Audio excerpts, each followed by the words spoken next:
let me get in Tuhin Sinha on this. Tuhin, you know, bad planning, bad execution, what is it? I thought you would have wanted to win Jammu and Kashmir more desperately after abrogation of Article 370 than Haryana?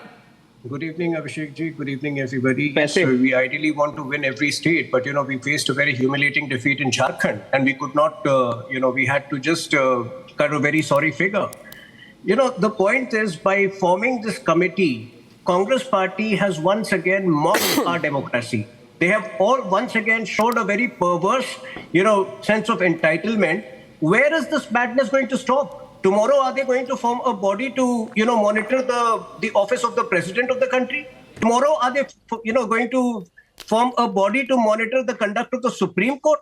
I think this Congress party is an insidious party. It has sinister intentions written all about it. If at all it has any grievance with the Election Commission, it should approach the Supreme Court. Like my friend from the Congress party is saying they didn't take action against Pravesh. Why didn't you approach the Supreme Court? You don't have trust in the Supreme Court. You don't have trust in the Election Commission. You don't have trust in anybody. Then what exactly are you doing in Indian politics? You should pack up your bag. Time and again, Election Commission has specifically responded to all your grievances. Initially, earlier on, you used to have problem with EVMs. When you realized that you could not do anything about the EVMs, then now you're focusing on manipulation of electoral rolls. Trust me, if there is a discrepancy that also involves the deletion of BJP voters, it is nothing, it is not intentional. But you guys make it seem that everything is being manipulated against you, and that is where you have lost faith in yourself. Ideally, you should form a 100-member committee to introspect on your own performance, to introspect on the conduct of Rahul Gandhi, and to introspect why Kharge ji has failed as party president in the last 3 years. Okay, Gyanendra Mishra,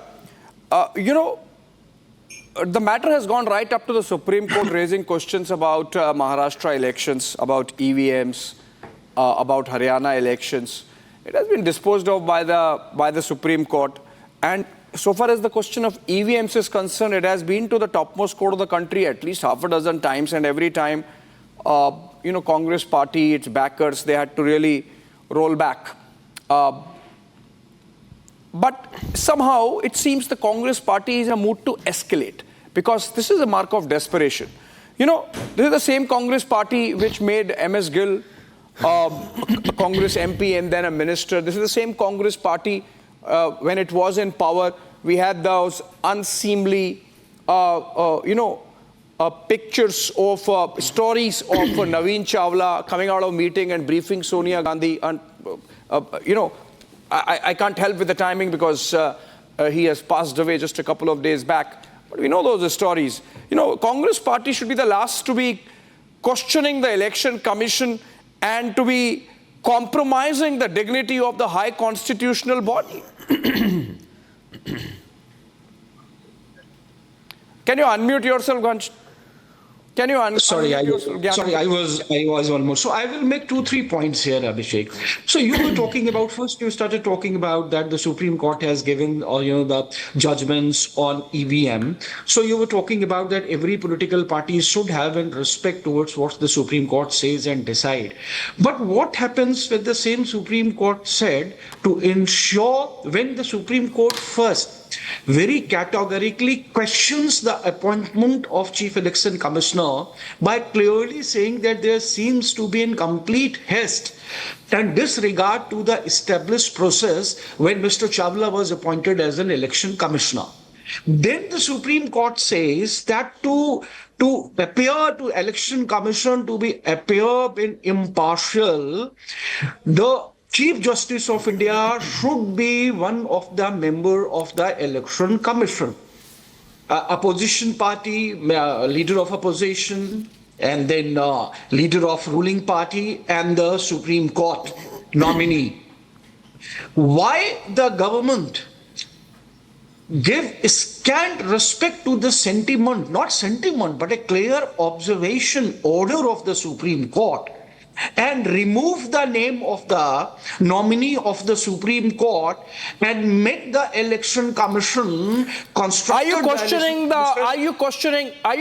question the BJP, but are you questioning the Parliament's sovereign function of legislation?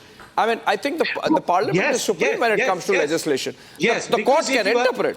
And so far as your complaint of about Naveen Chawla by the BJP is concerned of 2006, remember, you can make a complaint against an individual, but this committee that the Congress has set up today, Gyanendra, questions the integrity of the entire institution. It is as if there is no oversight already available. This is the same Congress party which talks about Congress's, Constitution's checks and balances and how they should be upheld. But this is chipping at those checks and balances. I think, Abhishek, that it is also it should be a wake-up call for the Election Commission as well, because it should be a matter of concern for Election Commission as well, that why the main opposition party or the opposition has been brought to the level where they have to create certain parallel mechanism to observe and ensure that the entire electoral process is fair and impartial. Okay. So if it is a matter of concern for all of us, it should equally be the concern for the Election Commission of India as well. And here, I don't think. Why are you suggesting the Election Commission is not concerned? Every time there is a complaint made, every time there is a memorandum, every time there is a delegation that wants to meet the Election Commission, we see, I mean, it's a public body, it's a constitutional body, we see the way it responds.